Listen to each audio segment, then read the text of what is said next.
Hello fellow humans and welcome back to the channel. So today in this video I wanted to show you guys my Pop! OS setup. So as I told in the last video, I've been trying out Pop! OS for about 2 weeks now, and it's actually a really fantastic operating system. And what the Pop! OS team, System 76 team, has done with the new Cosmic desktop environment is absolutely amazing. So I just wanted to show you my setup, how I've set up the new Pop! OS Cosmic desktop environment, and I'll also show you a few of the common GNOME extensions that I use with almost every GNOME based desktop environment. So yeah, without further ado, let's begin.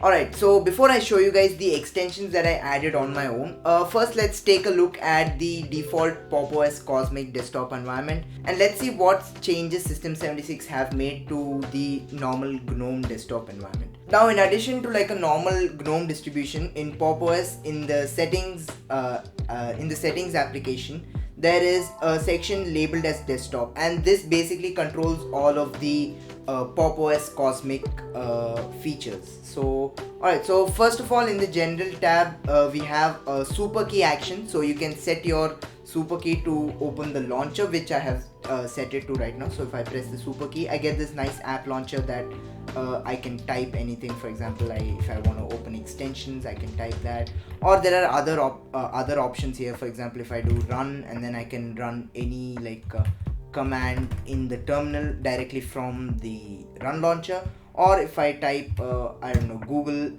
if I type G space and then type something, it'll search in Google. And if you use DuckDuckGo, then you can type DDG space and then search for whatever you want to search. There is also a YouTube search, I believe it's YT. Yes, there is a YouTube search as well.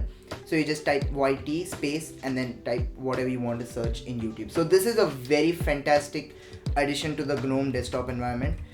This is sort of a mixture between the uLauncher application that I showed a couple of months back now, and the Arc Menu Runner extension. So yeah, I map my super key to this app launcher because it's fantastic. I can do almost anything from this app launcher menu, so I've mapped my super key to that. But there are you can map your super key to other locations. For example, you can map it to open the workspaces overview, or if you click on applications, it'll just open a standard GNOME application menu to see all your application, and still the search here works. Of course, this GNOME search is not as powerful as the search in the run launcher that I just showed you, because this just searches for the apps. It can't search Google, it can't run terminal commands, it can't search the internet and things like that. So I would still go with the app launcher. Now there is a button here to enable the hot corner for workspaces. So as you can see, if I just bump my mouse up there, it opens the workspaces menu. Now I personally don't enable this because I find that it activates by mistake too often for it to be useful at all. But if you want, the option is right here. And you can also decide what buttons you want to show on the top bar. So for example, right now I just have enabled the workspaces button because I don't usually use the application menu, but if I wanted to, I can also enable that, and then I can get the standard GNOME application menu. It's really customizable. If you don't want the workspaces and just the applications, you can get that, or if you don't want any of them, you can remove all of them and just have a plain simple normal top bar. You can also change the location of the date and time and this notification bar. So it's right now centered, which is the default in GNOME. You can put it in left or the right or wherever you want it to. I still like it in the center, so I just leave it there. And another nice thing is that you have options to edit the window controls. Now usually you would not get this out of the box. You had to do it through GNOME Tweaks. You had to install a separate application called GNOME Tweaks to edit these kind of stuff. But now you have the option right out of the box in the settings to show or hide the minimize and maximize buttons on every single window in the operating system. Now the next section is pretty much basically the same background choosing section that you have in your normal regular GNOME desktop environment. It's just inside this Cosmic desktop section. So this is nothing much. You just select your picture and it adds as a background. You can add pictures here. So this is just normal. So the next section, which is the appearance section, is basically to choose a light or a dark shell theme. Now I think by default it is set to dark, so I just leave it in dark because I do prefer a darker theme. But yeah, this is just a simple menu to select between the light and dark Pop! OS themes. Alright, so next up is the dock, which is one of the main additions to the new Pop! OS Cosmic desktop environment. So you do have an option of not using this dock at all. So as you can see, the first option here is enable dock. So if you don't want any sort of dock and just want to use the run launcher and alt tab, which I did make a video on that, by the way, just using no sort of docks and taskbar and just using a run launcher. Link will be in the description if you want to check out. But I have enabled the dock. I've come back to a dock sort of workflow. So if you don't want to use this dock, or you want to use another type of dock, then like something like plank dock or dash to panel, or if you want to use dash to dock, though I don't know why you would want to use that, because this dock is similar to dash to dock. Maybe dash dock has more features than this, but yeah. So if you don't want the dock at all, you can disable it as well. Now I have enabled extend dock to the edges of the screen. I know a lot of people don't like this, and at first even I didn't like that, but I find it that it's pretty nice if the dock is on the left or right hand side of the screen. If it's extended to the edges of the screen, I like it very much. So I have extended it to the edges of the screen.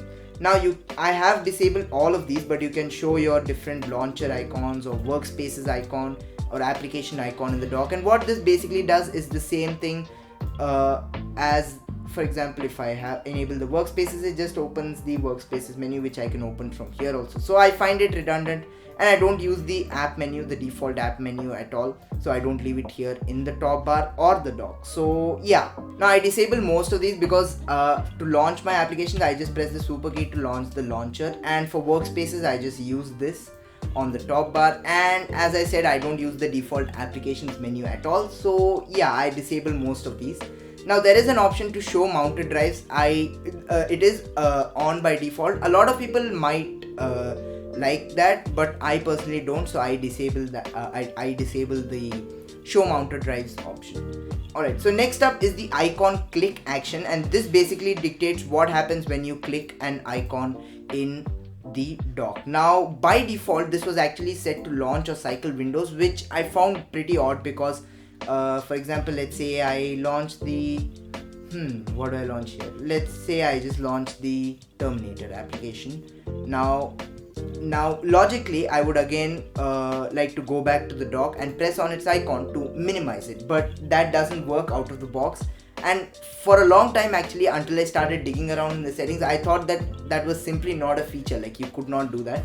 But no, you could do that. So I have set it to like launch, minimize or preview windows, so that now when I open an application like Terminator, I can again minimize it by pressing it again on the dock. I don't know why it is set to launch or cycle windows by default, because I would and in fact I would think most people would prefer this option, but I don't know.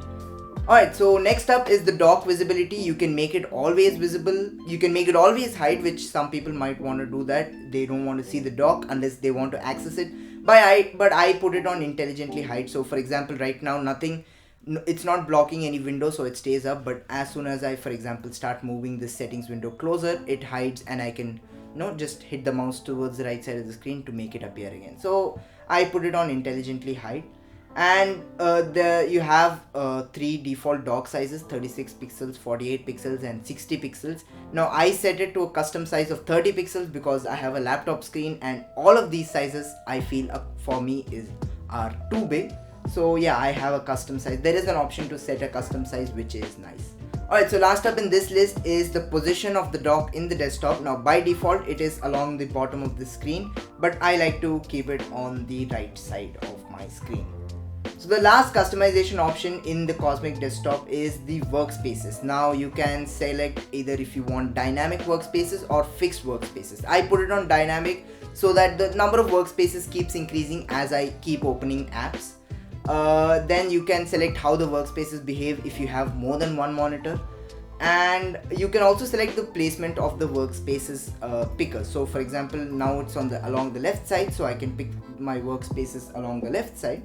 Or I can set it to pick along the right side, and then it'll show all my workspaces on the right side. So I leave it on the default left side. It really doesn't matter for me because I don't use this menu that often. I just use my keyboard shortcuts to move across my workspaces. So yes, that is another option if you want to set that.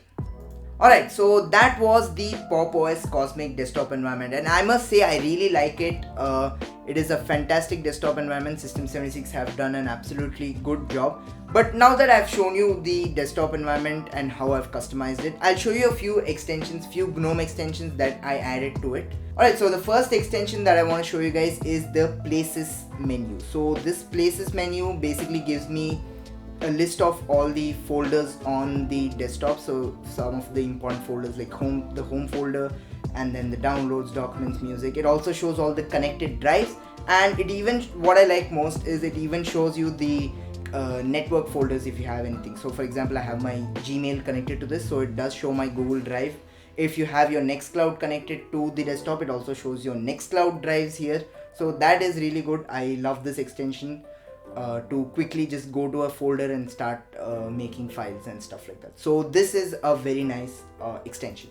Alright, so the next extension up on the list is the screenshot tool, and this is a huge lifesaver for me. I absolutely love it. I use it almost every day, so this extension is fantastic, and I would highly recommend that if you're on any sort of GNOME desktop, you should get this extension. So basically the screenshot tool gives you three options of selecting an area, or you can select a window, and you can even select the entire desktop, and you can capture it, and then from here, once it's captured, it will show up here, and you can copy it to your clipboard to send it to someone, or you can save it as an image, or you can even clear it out of the menu if you think that the screenshot was not good. There is also a nice slider here to set a capture delay if you want a capture delay. I personally do not want any capture delay, so I just leave it on the default, which is no capture delay. Alright guys, so the next extension is the clipboard history extension. It's a pretty simple extension. What it does is basically it just remembers all my all the text, all the pieces of text that I copy, and this is especially useful if you're like copying links across different mails or whatever. So this is basically a very nice tool to have around, just in case you need to see the last thing that you copied.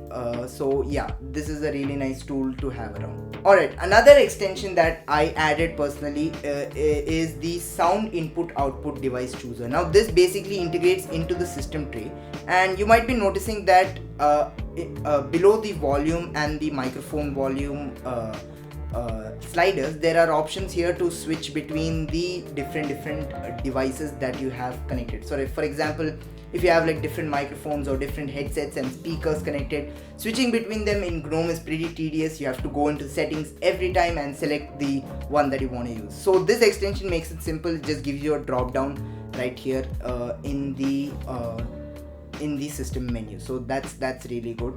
And the last extension that I use here is the GS Connect extension. So what this is basically KDE Connect, but as an extension built into the GNOME shell.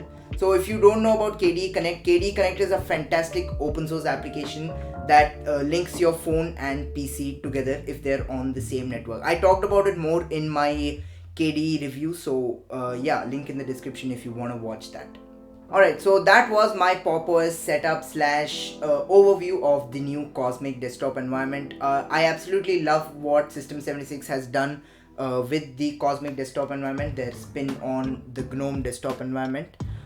So yeah, if you like the video, hit like, get subscribed, all that good stuff. And make sure you hit the bell icon to get notified when I release my new videos. And yeah, until next time, live long and prosper.